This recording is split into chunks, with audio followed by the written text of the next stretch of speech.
It's 5 o'clock in the morning. She woke me up this morning because she wanted to go game driving.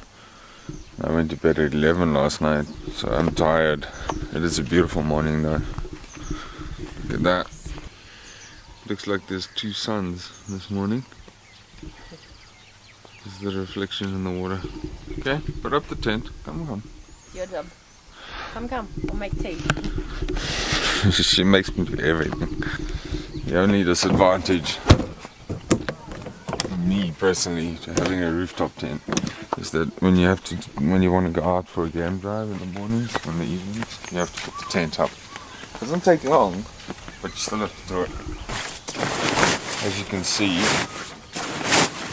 the way we designed ours, or the way I designed ours, is the lazy way. You shove everything in and you tighten it with a belt so it's low enough for you to get the cover on. The cover used to be a zip cover that zips all the way around, but that's just an annoyance. So what I did, I just got a cover made that basically works like a fitted sheet.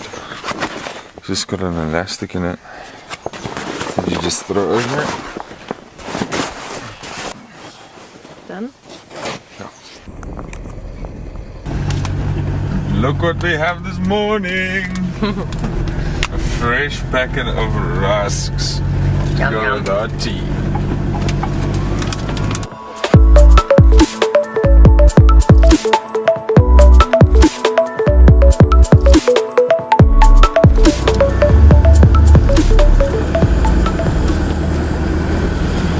We've paid our park fees. It's not that cheap to get into Botswana's parks. It's 290 pula, it's 350 odd rand, but it's worth it. Hopefully we'll see some interesting stuff.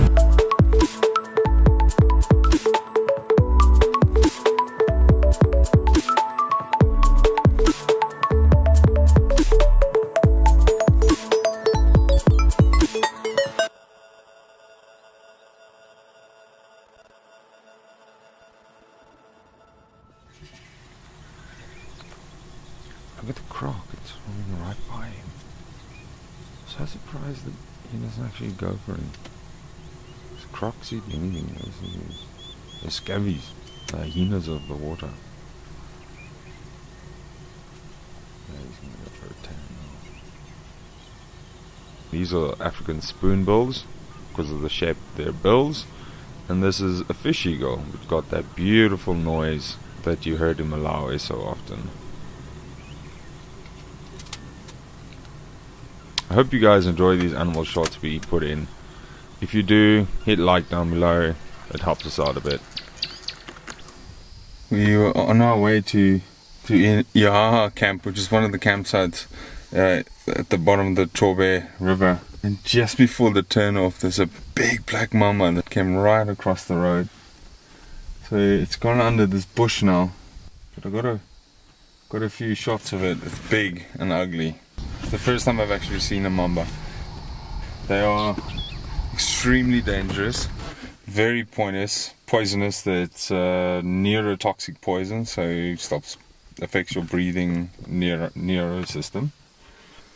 They are extremely powerful. They can actually stand up about 2/3 of their body. They can raise up like a cobra would, but they can actually go 2/3 of their own body, and they get up to 3 meters long. So if you think about it, 2 meters of that can stand right up and look me straight in my eyes if it wanted to. They're also one of the, I think the only snake known to chase people. If they get cornered or if they feel threatened, they will actually chase you. You can run away, they will chase after you, where most snakes will turn around and leave.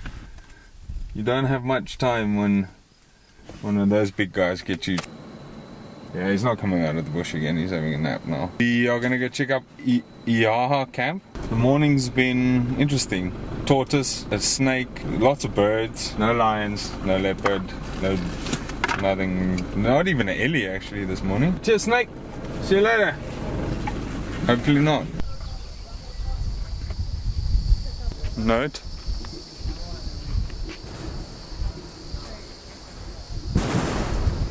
See, it doesn't just say sleep in a closed tent, it sleeps in a tight closed tent. Because obviously there's snakes around, because we just saw the snake about 100 meters down the road from the camp. We're gonna go check it out quickly. They said we're allowed to go have a look, and then they're gonna find out for us if there's actually a campsite available for us tomorrow night.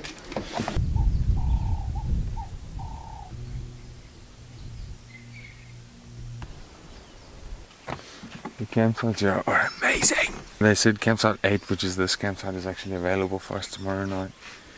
And we're definitely going to take it. Look at this. This is the campsite. This is the river. Oh. 2 fish eagles. Listen to the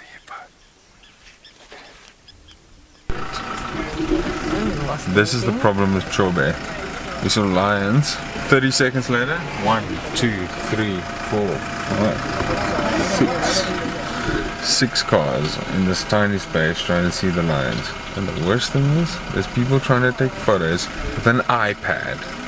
That lion is about 30 meters away, under a bush, and someone wants to take a photo with an iPad. Seriously.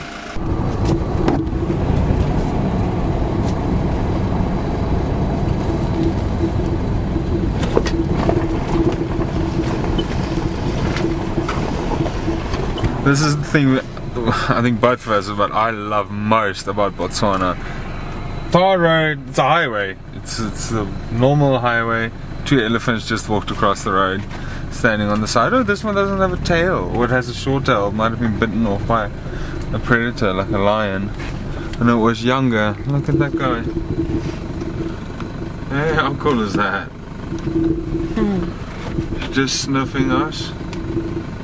Make sure we're all alright.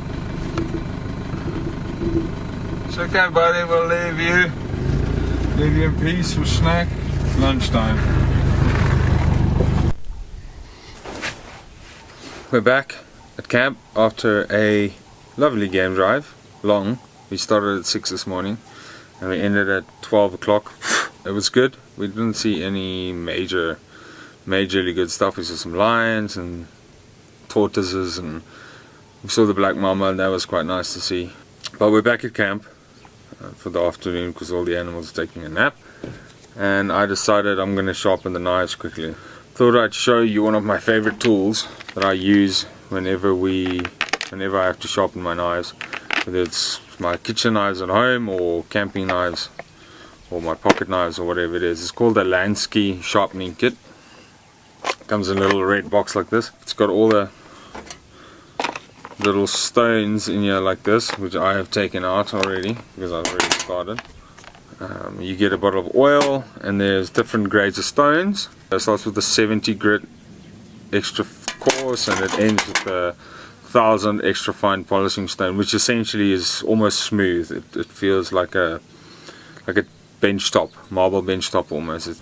You clamp your knife in there. You just make sure the angle is right. You tighten it with a little screw over there, and then at the back there's 4 different angles: 30, 25, 20, and 17. And those are the angles of the blade of the blade that you want to sharpen it to. So this blade I sharpen to, I think, a 20-degree angle. It is quite blunt at the moment, so I'm going to start with the extra coarse one. All you do, clip it in there, and it basically guides the stone. It's a very simple concept. Guides the stone the whole time, so you don't change the angle as you would on a flat block, and you just run it up and down or side to side like this, whichever you prefer. This one tends to take a bit longer. I sharpened it earlier and I finished with the polishing blade. I didn't take too much time doing it, so it's not perfect, but just to show you, if I do that, here it comes right off. See? You can shave with this if you wanted to. That's how sharp that is now. It's a really nice little sharpening kit. Keep at it and make sure I get it sharp as the other one. It's quite a nice setup. The kitchen obviously on the side here with the table. Probably a fridge that slides out there, a light, solar panel on the roof. It's got a little spot for the briarwood. That's clever. So it's something you always need a lot of. It's very smart.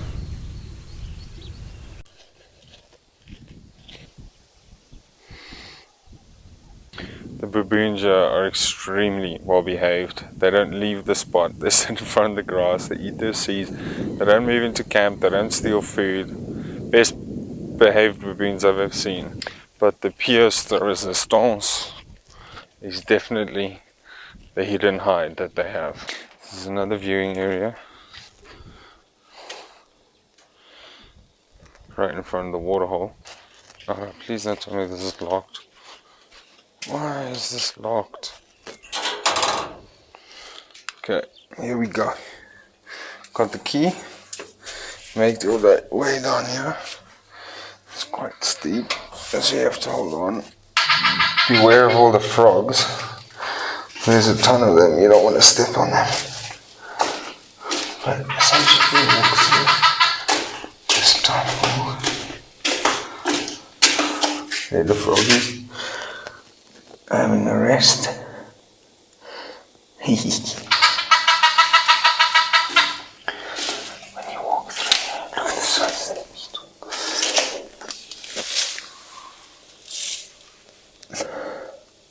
Longhorn beetle, it's massive. Once you get to the side, and voila, right at the waterhole. So in the evenings, when the elephants come, or the leopard, or whatever else, the lions, you can literally sit meters from them and look at them in exactly the same height as where they're drinking water. It's amazing. Unfortunately, we haven't had any visitors come during the day. We did, however, see some elephants come to drink last night. I got a little bit of footage, but it was very dark.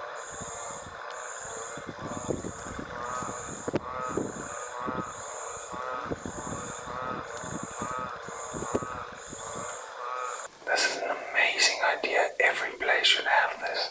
Very, very cool, very safe. There's a massive cement slab above our heads, so the elephants shouldn't be able to break it even if they wanted to. I hope.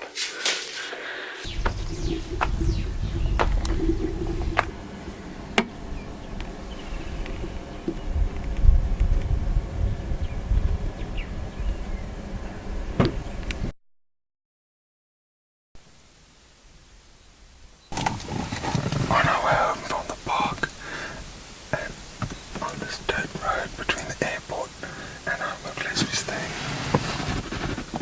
3 hyenas that we found. Just, I don't know if they were mating or something, it sounded like. That was awesome.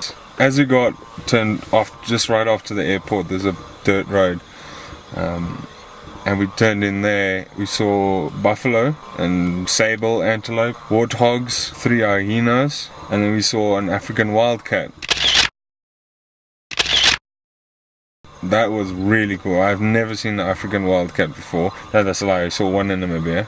So it just shows you the game is just everywhere. The elephants are walking over the road, the giraffes are walking over the road. You don't need to be in Chobe National Park in the gates to see the animals because there's not actually any boundaries. So that was incredible. Incredible day, great game viewing. We're gonna have dinner now and then maybe go check out the waterhole before we go to bed. Hey Liv? Let's do it. Sounds like a plan. I don't know why I do these things because half the time we don't actually show you the real stuff we're going to show you next time. But next time, I promise, lions and baby elephants. See ya!